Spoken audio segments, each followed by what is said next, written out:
The woman threw boiling tea in my face and called me ugly. She didn't know the man watching us through the camera in the corner had killed people for less. She didn't know he was watching. She didn't know I was the only person in that house he had ever told the staff to protect with their lives. And in about 30 seconds, she was going to find out. But here is the thing nobody tells you. Ain, that tea, that insult, that whole humiliating morning, was the smallest thing that happened to me that month. By the time it was over, I had thrown a kettle at a man with a knife, watched a sniper's red dot crawl up the chest of the man I love, walked out on a Korean mafia boss in front of his entire household, and read 3 sentences in my dead mother's handwriting that I am still trying to forgive her for. So sit down, lock your doors. I'm about to tell you the whole thing. I came to this country with 3 suitcases and a phone that didn't work for the first 11 days. My mother died when I was 19. Cancer, the kind that eats you slowly while everyone in the village pretends not to notice you getting smaller. My father left when I was 4, so it was just me and my 2 younger sisters, Chinwe and Nneka. I promised my mother on the day she stopped being able to swallow water that I would get them out, that I would send them to school, that they would never have to do what I had to do to keep us alive. But I have to tell you one thing about my mother before I go further, because it matters.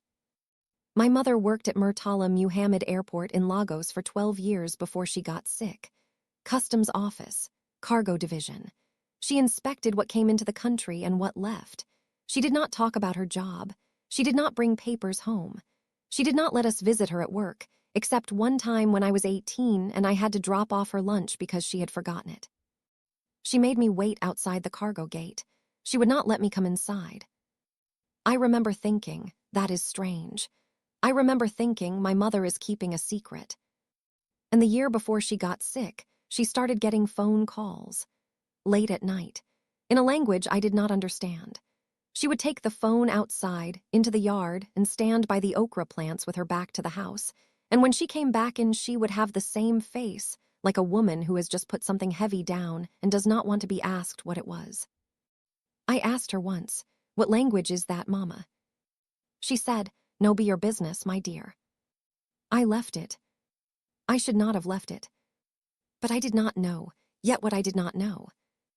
When I landed in Seoul, I had $470 and a cousin's address that turned out to be wrong. The agency that hired me was called Bright Hands Domestic Services. The Han family was my 4th placement. The other girls at the agency talked about Mr. Han the way you talk about a ghost. They knew his name. Nobody had seen him. The estate had 14 bedrooms and only 6 staff inside, and we were told never to enter the east wing, never to look directly at the security cameras, and never to speak to any of the men in dark suits who came in and out of the gate at strange hours. I did not ask questions. I needed the job. I sent $800 home every month.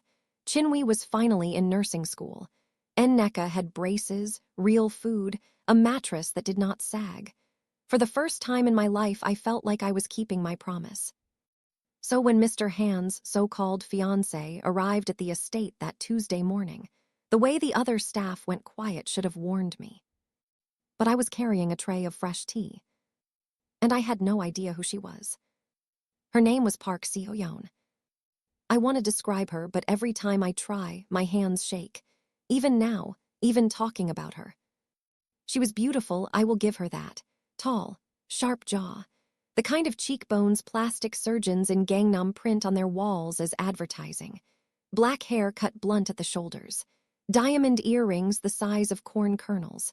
A red Hermes bag on her arm that probably cost more than I would earn in 3 years. She walked into the front foyer that morning like the floor existed, because she stepped on it. I was carrying a silver tray. On the tray was a porcelain pot of jasmine tea, 2 cups, and a small dish of pear slices Mrs. Choi, the head housekeeper, had told me to bring to the morning room because Mr. Han had told her, and I quote, "Make sure she's eating." I assumed she was the fiancé. I was wrong. I bowed when she walked in. I said "Annyeonghaseyo" in my cleanest Korean, the kind I had practiced in front of a mirror until my mouth stopped twisting around the vowels, and I gestured politely toward the morning room. She did not look at me. She walked past me like I was a coat rack. Then she stopped, turned, and looked at me like I had just spit in her shoe. "Why is the help speaking to me?" She said it in English, slow, loud, the way some people speak when they want you to feel small. I lowered my eyes.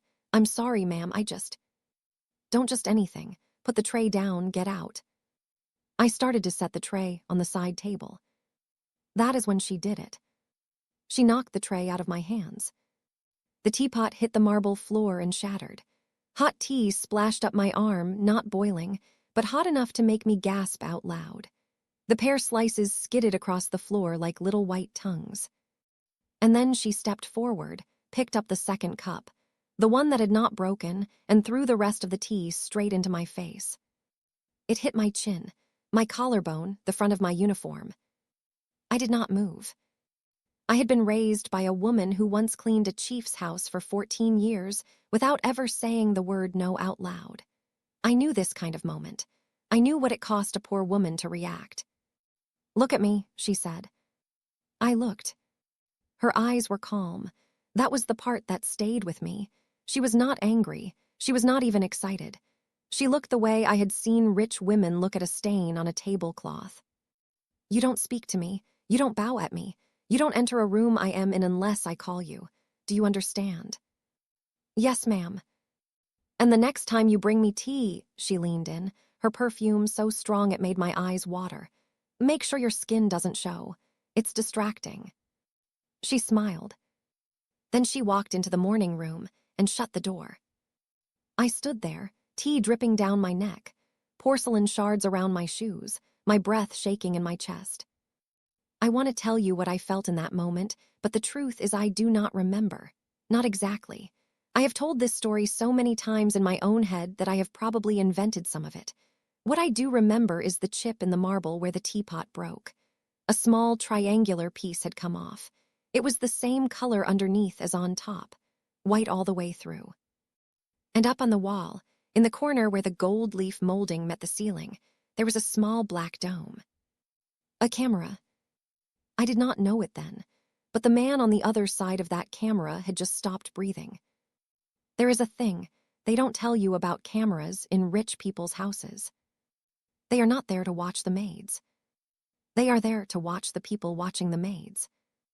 Han Minyi was 33 years old, second son of the most powerful crime family in Seoul, but the one running it now, because his older brother had been shot in a parking garage in Incheon 2 years ago, and his father had a stroke at the funeral and never stood up again.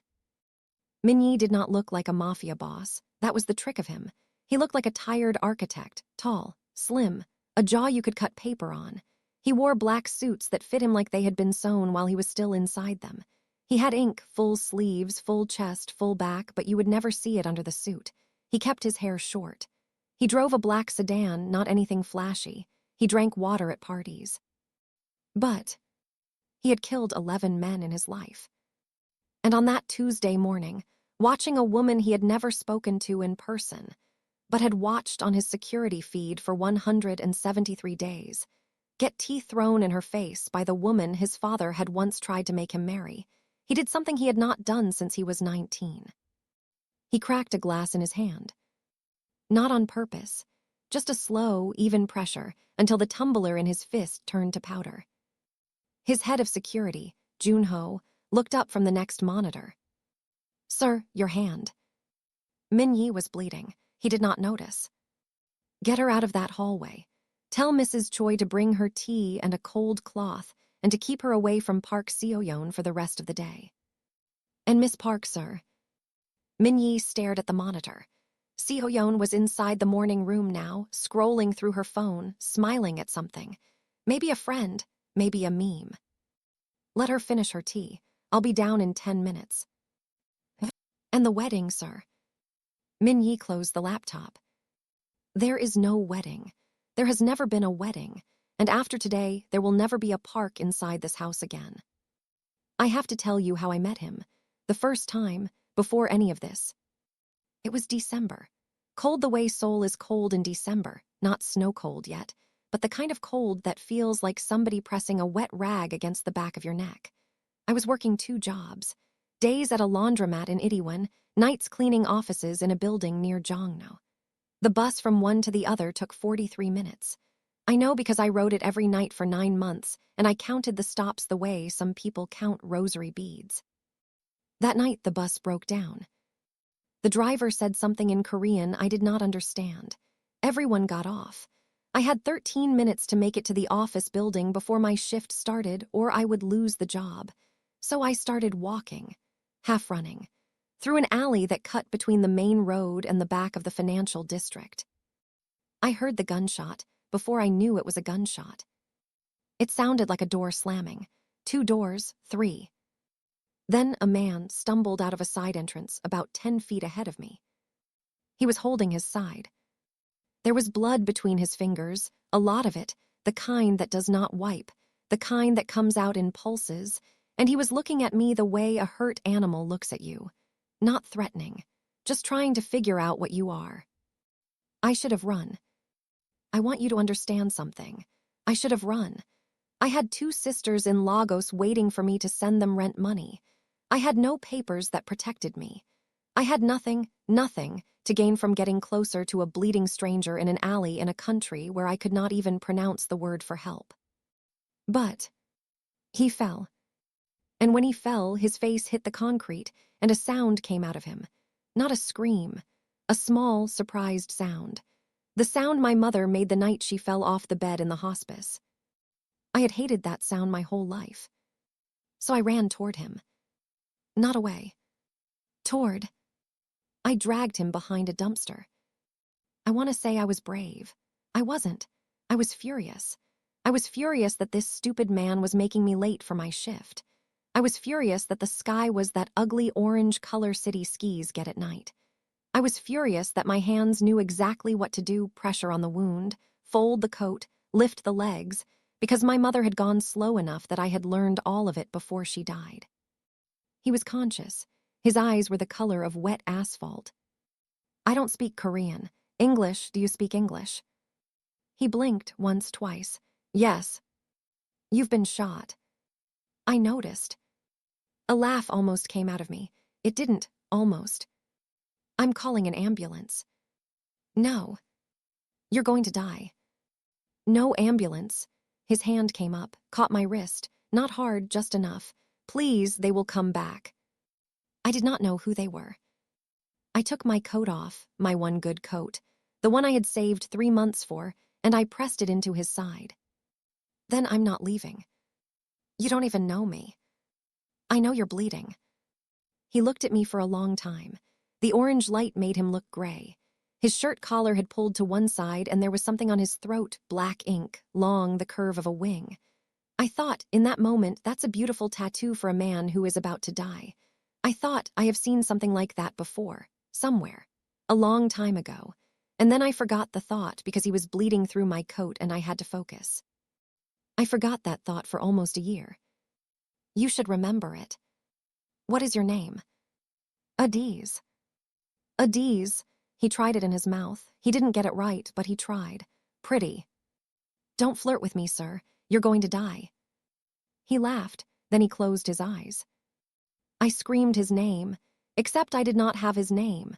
So I screamed, sir, sir, sir, and I slapped his face the way my aunt used to slap fainting women in church, and his eyes flickered back open. A car pulled up at the end of the alley. A black car. 3 men got out. I thought I was going to die in that alley. I really did. I thought this is where it ends. But the men did not shoot me.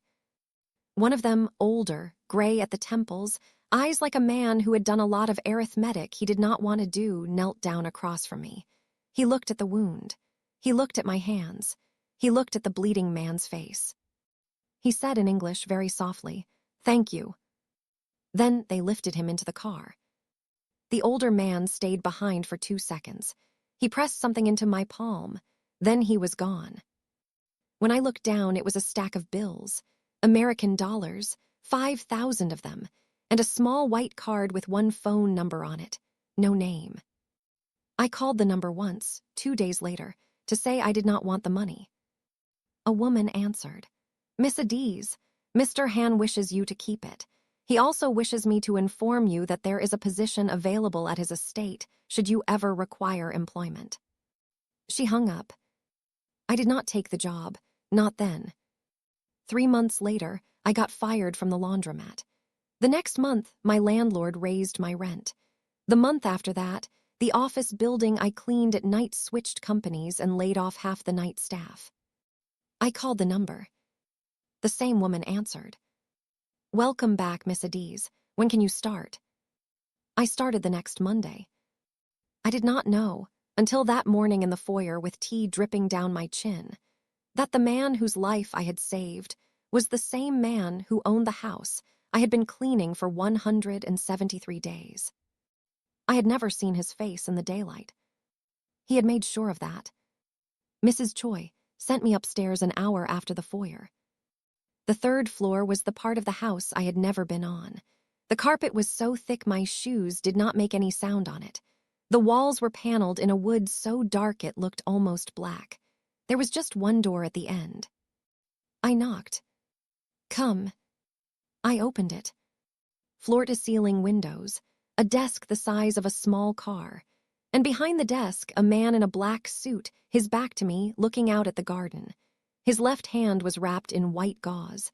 There was a small spot of red soaking through it. He turned.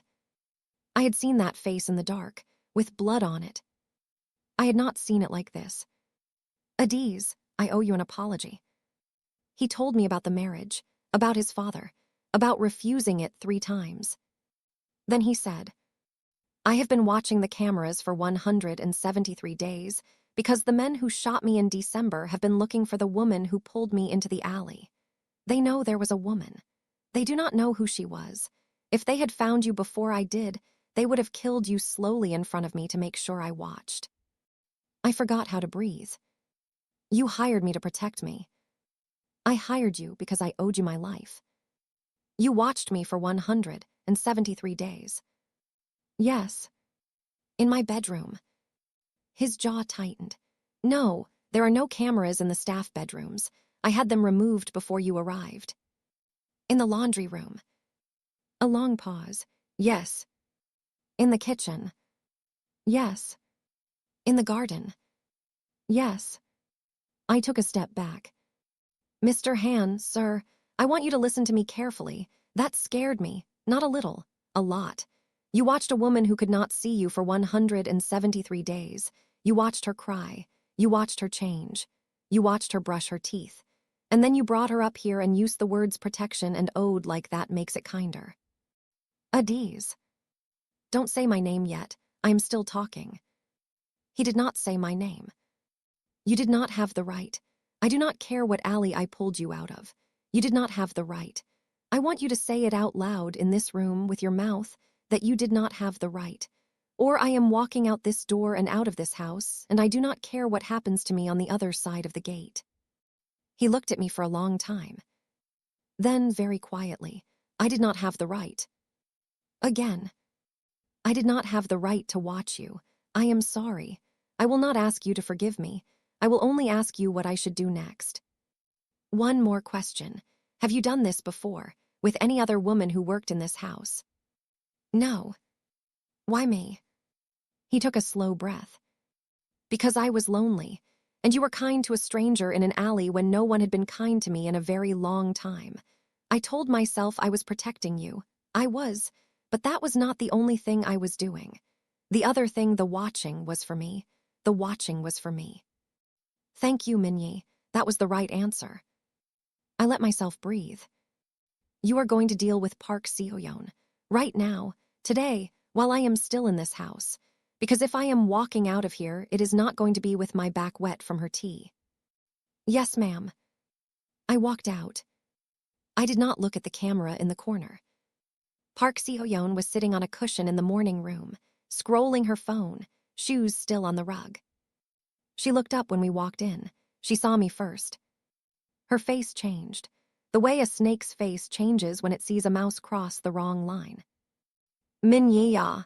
She switched to Korean, smooth, sweet. She tried to stand.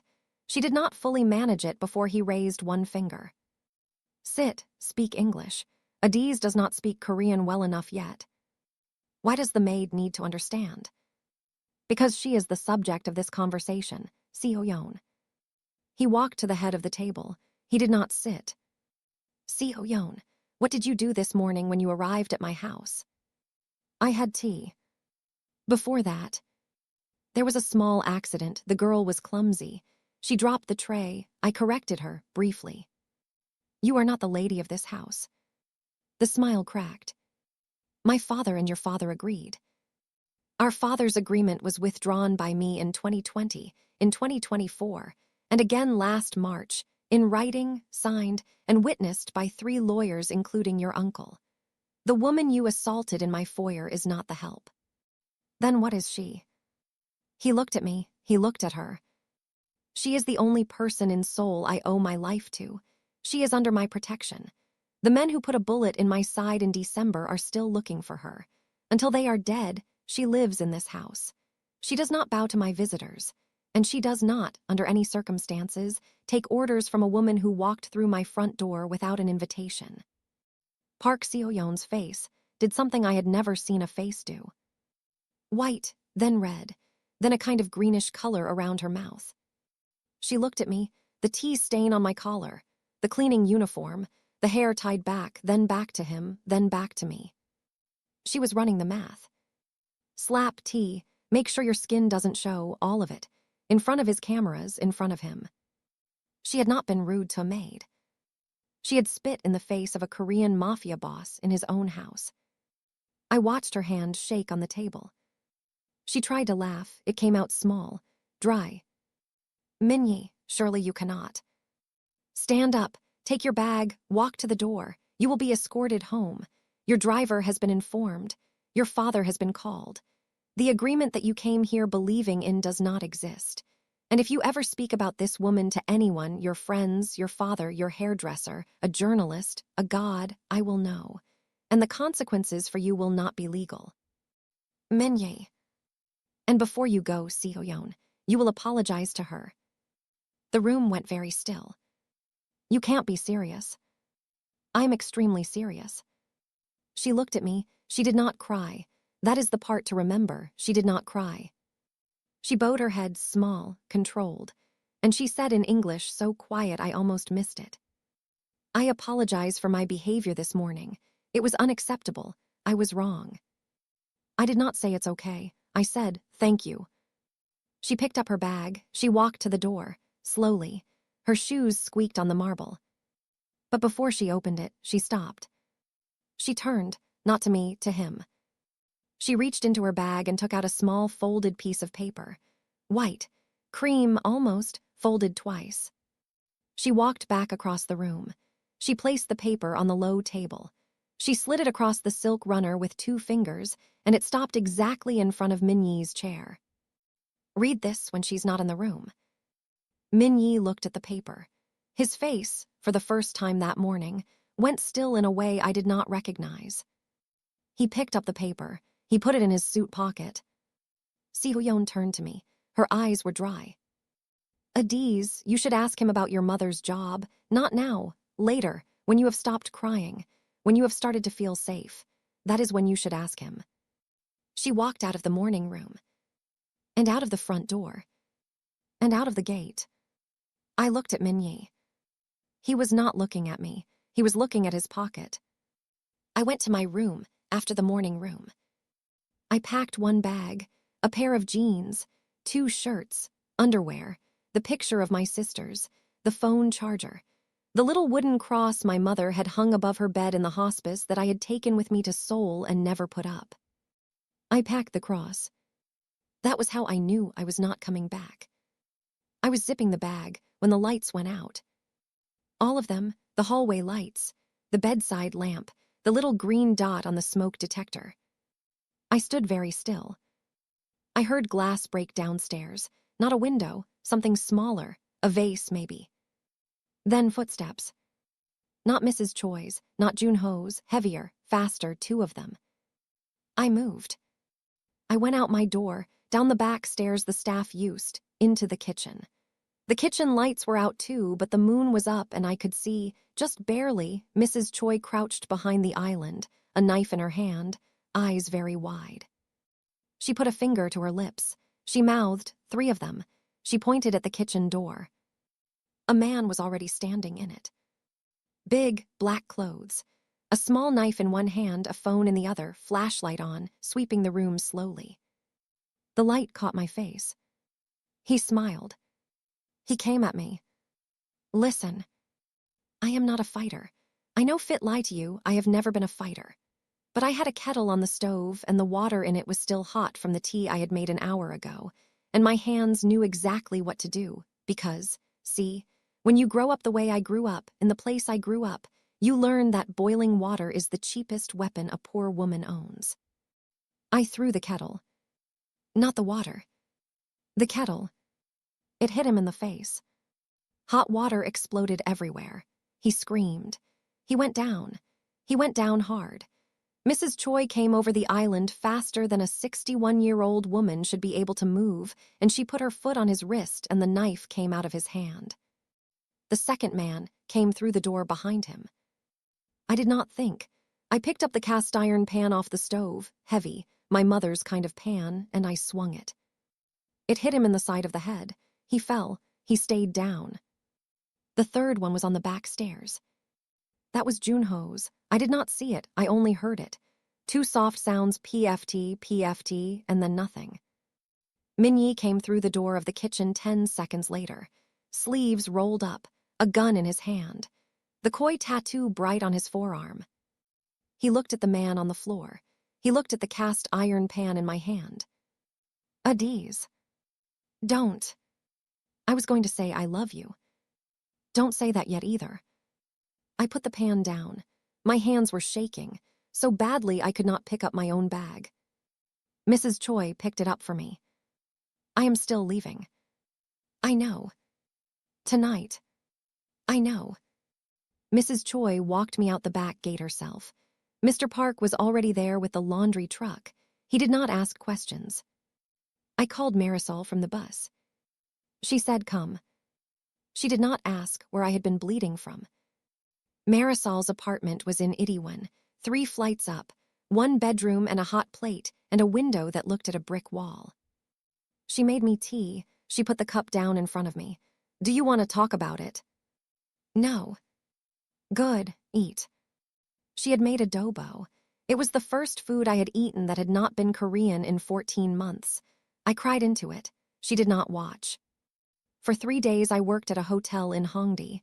I made beds, folded napkins into birds, served drinks at a wedding for 2 people who did not look at me once, got paid in cash, called Mrs. Choi every night, did not ask about him. She did not tell me. But on the second morning, something happened. I was at the bus stop at the corner of Itiwan Row, 6 a.m. There were 5 people waiting. One of them was a man in a black coat.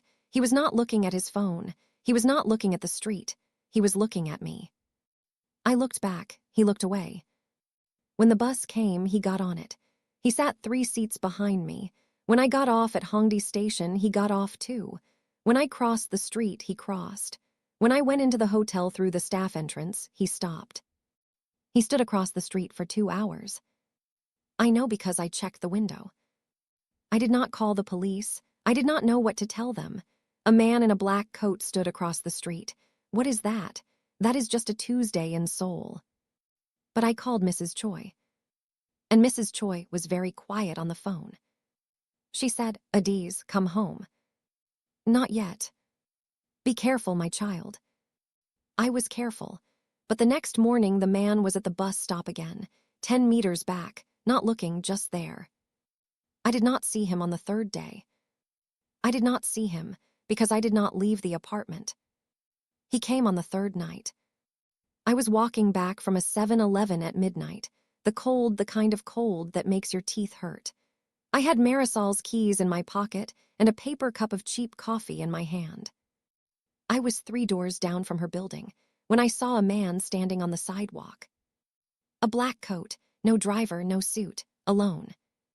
He was looking at the ground, not at the building. He had his hands in his pockets.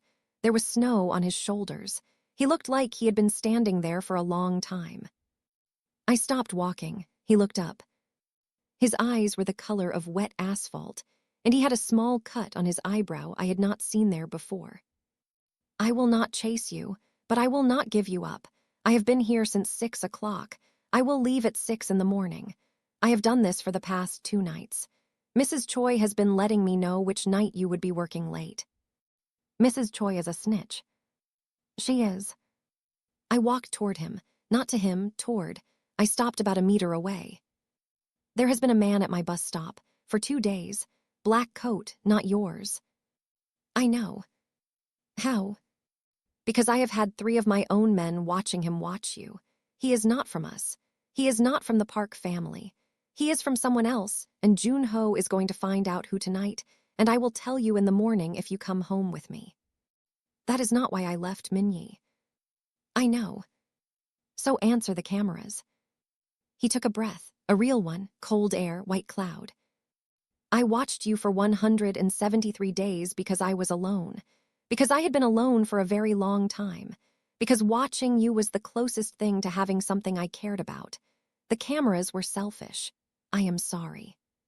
What are you offering me?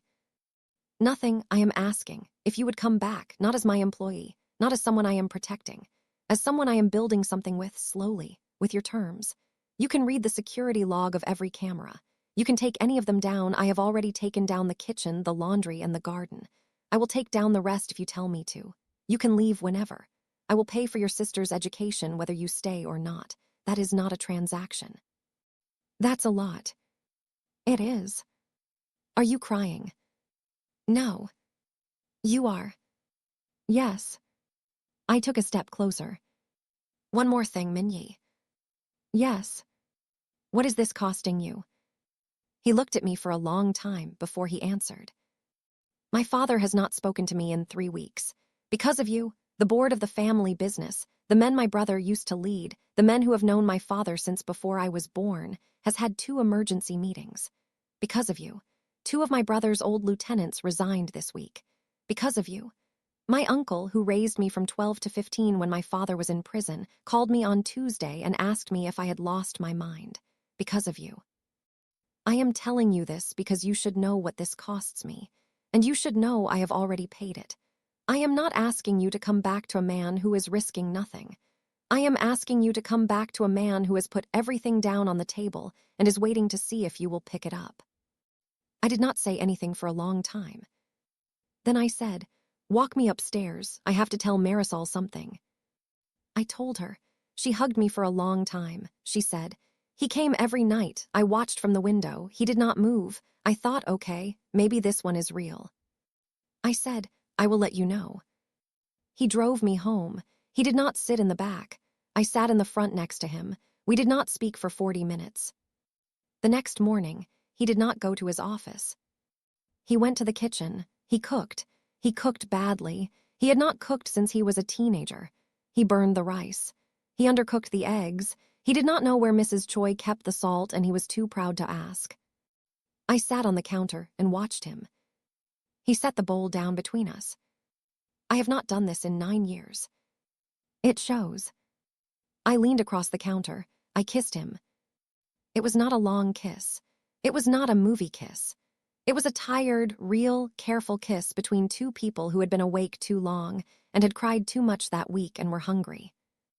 I do not remember exactly what I felt. What I remember is that the rice, even burned, smelled like my grandmother's stove in the village. The kerosene one. The one that had burned everything she had ever cooked on it for 40 years. When I pulled back, he had his eyes closed. That is when I saw it, properly, for the first time in daylight. His shirt was open at the neck. The tattoo on his throat, the one I had glimpsed in the alley, the one I had thought was the wing of a bird, was not just a wing. It was a full body, a long, narrow neck, a specific kind of bird, with a crest on the head, long legs folded. A crane. I touched it with one finger. What is this? A crane, a hand crane. The men of my family wear it. My father has one. My brother had one. My grandfather had one. All in the same place. All in the same place. Throat, right side. Same artist for 60 years, he is dead now. The line ends with me. A hand crane. Yes. Why? He opened his eyes. Because in this country, in our world, the families mark their men. So you know who you are dealing with at a funeral, without asking. The Han wear a crane. The Choi wear a tiger on the shoulder. The Yu, his face moved a small amount. The Yu wear a sparrow on the neck. A sparrow. Yes. Same place as your crane. To anyone who is not from our world, yes, the same place, the same color, the same bird, to us completely different. I did not say anything for a long time. He did not ask why. He waited. I said, tell me about the paper, tonight, after dinner in your office. He said, yes, ma'am. We ate the burned rice anyway. That afternoon, before he could tell me anything, my phone rang. A number I did not know, international, Canadian area code. I almost let it go. I do not know why I picked up. Maybe because I had been waiting for it. Maybe because the dead are always trying to call you, and sometimes they use a stranger's phone. Hello. A woman's voice, soft, composed. Adiz. I sat down on the bed. Park Seo-yeon. I am not calling because I am sorry. I want you to understand that first. I do not feel sorry. I am calling because I want you to ask him about your mother's job. Tonight. Not tomorrow, tonight. I want you to spend the next 6 hours with that question in your mouth. I want you to taste it. I want you to find out what it is like to learn that the man you have decided to love is the only thing standing between you and the people who killed your mother. I want you to live with that. Forever. Why are you doing this? Because you took the only future I was raised to expect, and I cannot have it back, and so I am giving you the only thing I have that you do not yet know. Pain. The kind that does not leave. The kind I will go to sleep tonight knowing I gave you. That is the only revenge a woman like me has left. Goodbye, Adiz. Enjoy your evening. She hung up. I sat on the bed for a long time. I did not tell Minyi. Not yet. I do not know why. Maybe because I wanted to read the paper first myself. Maybe because Park Seo-yeon had wanted me to suffer alone for 6 hours, and the worst thing I could do to her, the only thing, was suffer alone for 6 hours and walk into Minyi's office anyway. I carried it alone for 6 hours. It almost cost me everything. The next morning, Junho came back from the doctor with a sling on his arm and a small plastic bag in his good hand. The bag had 3 items: a knife, a phone, a wallet. Minyi spread them out on the dining room table. I was there. The wallet had a Korean ID, a driver's license, 3,001 in cash, and a small white card. 3 syllables. Minyi looked at the name. Park's uncle. Tax investigations are starting tomorrow. The contract on my head from the Park family will come off the darknet board within 48 hours. The Park family will not threaten this house again. But, he turned to Junho. Tell her the other thing. Junho put a second card on the table. A different darknet board, a different posting, 2 million American dollars. This is not Park money. Minyi's face went still. Who? Yu Sung-min. The whole table went silent. Who is Yu Sung-min? Yu Sung-min was the head of the Yu family. The Yu family is the family my brother killed in Incheon 2 years ago. The Yu family does not forget. Was. He died of a heart attack 2 months ago. He paid in advance. The contract is in escrow. There will be 1 more shooter, maybe 2. He looked at his calendar. Day after tomorrow, my mother's anniversary, 14 years. The whole family attends. The whole syndicate attends. The temple in the mountains. He has been planning this for months. I'm coming. Adiz. I'm coming. Junho shrugged. Sir, she has saved your life once already. Statistically, she is your safest bet. Minyi almost laughed. All right, we go together. The memorial was at a private temple complex 2 hours outside Seoul. Mountains, cedar trees, snow on the rooftops, snow on the lanterns, snow on the stone steps. Cold the way the back of a knife is cold. I wore a black dress Mrs. Choi had picked. My hair was up. I did not look like the maid in the foyer anymore. Minyi held my hand all the way up the steps. The memorial hall was big, wood, old, smelled of incense and pine. 60 guests inside. Minyi's mother's photograph at the front, draped in white silk, surrounded by chrysanthemums. 3 rows of cushions. The first row was the family. Minyi's father in a wheelchair, eyes wet, hands trembling. Minyi had to speak. He stood up, walked to the front, bowed to his mother's picture, turned to face the room. He spoke about her garden, about the maples, about how she had taught him to make rice when he was 9, about how she had told him on her last day that the only thing she regretted was not living long enough to meet his wife. Then he said something that was not in his prepared speech. My mother believed in one thing more than any other thing. She believed in people who did things for strangers that they did not have to do. He paused. He looked at the floor. Last December, in an alley I do not need to describe, a woman did a thing for a stranger she did not have to do. She did not know who I was. She did not know my family. She did not know the rules. She knew only that I was bleeding and that I had made a sound her mother had once made, and so she ran toward me instead of away. My mother would have known what to do with a woman like that. My mother would have stood up at this memorial and said the words I am about to say. He looked at me. Thank you, Adiz, for being kind to my son when no one in this country knew his name. I started crying. The whole front row was looking at me. I did not care. That is when I saw it. A red dot. Small, perfect, round. Crawling up the white silk of his shirt collar. Slowly, methodically, the way a finger slides up a page. Listen.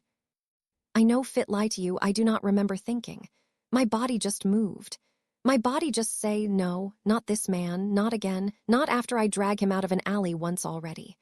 My body say move, so I move. I crossed the 4 meters of polished floor between us in less than a second. I did not say his name. I wrapped both arms around him, and I drove him sideways with everything I had. The shot came as we hit the floor. It missed. It went through the white silk, where his head had been, and it splintered the wooden column behind him. A piece of the column hit Minyi's father in the shoulder. Minyi's father did not flinch. Minyi's father had not flinched in 14 months at anything. Now, you should know, Junho's men had cleared the hillside. They had been on it for 6 hours. But there was a cedar grove on the east ridge that the spotter had marked as low priority because the wind that morning was from the north, and any shooter there would have a very narrow window. The shooter had waited for that exact narrow window. The spotter saw him 15 seconds after the dot appeared on Minyi's chest. I saw it first. The spotter dropped the shooter 10 seconds later. I was on the floor. Minyi was under me, alive, looking up at me. He said, twice now, "Don't keep score." He started to say something else. He stopped. His hand came up to my face. He just looked at me. "Marry me." "Not on this floor, Minyi. Not at your mother's memorial. Not with somebody else's blood drying on your collar. Ask me again somewhere else. Ask me again when I have washed my hair." He nodded. He kissed my forehead. We stood up together. The shooter was Yu Jinwoo, 26, cousin of the Yu brothers. Minyi interrogated him in a small wooden room at the back of the temple, tea between them. The shooter answered everything. The second shooter was in Busan. Junho left that night. The second shooter was dead by sunrise. There was no third. The Yu family was, for all practical purposes, over. We drove home in silence. Minyi held my hand the whole way. When we got to the gate, the men in dark suits bowed as we drove through. Mrs. Choi was waiting in the kitchen. She had made eggs. We did not burn the rice this time. He asked me again the next morning. He woke me at 6. He brought me coffee. He waited for me to drink half of it. Then he took the cup out of my hand and set it on the counter, and he got down on one knee on the kitchen floor, not on a rug, on the bare tile, and he said, "I do not have a ring. The ring is in my safe. I want you to come pick it out yourself before I put it on your finger, so I am asking with my hands." He stopped. His mouth moved. He had to start again. Adiz, will you marry me? I will not be easy. I will be away. I will lie sometimes about where I went. I will try to tell you the next day. I will not always manage. I will love you. I am asking now in this kitchen, on this floor, because this is where you kissed me yesterday. I said, stand up. He stood up. Yes. I said it 3 times, each time quieter than the last. He kissed me. Mrs. Choi was in the doorway. She did not pretend not to see this time. She just folded her arms and said, in Korean, finally, and she went to make eggs. He told me about the paper that night. In his office, door closed, 2 cups of tea on the desk, the little folded note that Park Seo-yeon had slid across the morning room table. I unfolded it. 3 lines. The first line was a name, a man's name, Korean, 3 syllables. The second line was the name of a hospice in Lagos, Holy Cross Hospice, Yaba District, Lagos, the hospice my mother had died in. The third line was a date, December 17, 6 years ago. I stopped breathing. Minye. Yes. My mother died on December 17. Yes. What is this paper? It is the date and amount of a wire transfer, from a private account in Singapore to a doctor at Holy Cross Hospice, 20,000 American dollars. The wire memo was a single Korean character. The bank's English translation reads as completion. It can also be read as the last one, or as finishing. It is ambiguous on purpose. It is the kind of word a careful man uses when he is paying for something he does not want to write down. The doctor killed my mother. No. Minye. Adiz, listen. The doctor was paid to leave the room for 90 minutes during his morning rounds. He did not change anything. He did not give anything. He was paid to not be there. Someone else came in during that 90 minutes. Someone you might have seen, someone you might not have known was a stranger. I closed my eyes. I tried to remember. The morning my mother died. 5 a.m. asking for water. 7 a.m. the doctor coming in. Then, yes. Then the doctor leaving for what he had said was a long break. I am going to step out, Adiz. Your mother is comfortable. Drink some water yourself. Eat the bread. I will be back in an hour and a half. I had thought, this man is kind. He is letting me sit alone with her. He knows. And then, yes, a man had come in. I had thought he was a relative from my father's side. Tall. Quiet. Older. He had stood at the foot of the bed for maybe 10 minutes. He had said, in Yoruba, I had been too tired to follow. I knew your mother. From work, may she rest. He had touched the IV pole only once, only briefly, the way you touch a bedpost when you are leaning to look at someone's face, and then he had walked out. His shirt collar had pulled to one side as he leaned. There had been something on his neck. Black ink, a small dark mark. I had not been able to see it clearly. I had assumed it was a birthmark. It had been a sparrow. I opened my eyes. I looked at Minye. Minye, the man who came in, the man I thought was a cousin. He had a tattoo on his neck. Minye's hand closed on the desk. What kind of tattoo? A bird, just a bird. I thought at the time I was 18, I was watching my mother die, I thought it was a birthmark. But it was a bird, a small one with a short tail, not a crane. A sparrow. Yes. Adiz. Yes. That same man, when you were 18, you went to drop your mother's lunch at the cargo gate. Yes. Yes. You saw a man there. You told a friend about him, Tund. Yes. Did the man at the cargo gate have something on his neck? I closed my eyes again. The cargo gate, the smell of jet fuel, the chain link fence. A Korean man standing by a forklift, talking on a phone, his collar open in the heat. A bird on his neck. A small bird. A sparrow. Yes. It was the same man. Yes. Adiz. Yes. Your mother saw what was inside the cargo. She inspected it. She knew. They paid her to look the other way. When she stopped, when she stood up to them, they decided she had to go. Then you described their man to your friend Tund. Tund was an informant for them. He told them. They came back to make sure no one else knew. Your mother went into hospice the next month. She died in December. They believed the leak died with her. Then why are they here, Min-yi? Now, why come for me now? He took a breath. Because 3 weeks ago, Park Seo-yeon's father called Yoo Sung-min's son and told him that his cousin's killer, Me, was sleeping with a Nigerian woman from Lagos, whose mother had worked customs at Murtala Muhammad, whose name was Adiz. The Yoo family pulled a 6-year-old file. Someone realized. The contract that came over my wall last week was not for me. It was for you. They thought they had finished it 6 years ago. They had not. I sat with the paper for a long time. Min-yi. Yes. I am going to need a passport. I have one for you. I am going to need to call my sisters. They are on speaker. They have been on speaker for the last 40 seconds. Mrs. Choi told me to put them on speaker before I came in here. I laughed. I do not know how, but I laughed. Chinwi, sister, we are coming with you. Nneka, like hell we are not. I said, there is one more thing I have to look at first. What? The cross. I went to my room. I took the little wooden cross out of my bag, the one my mother had hung above her bed in the hospice, the one I had carried with me from Lagos to Seoul to Marisol's apartment and back. I had never put it up. I had also never noticed that the bottom unscrewed. It unscrewed. There was a small piece of paper rolled up inside. In my mother's handwriting. In English. 3 sentences. The first sentence was a name. Tunda Debyo. The second sentence was 4 words. Tund was not your friend.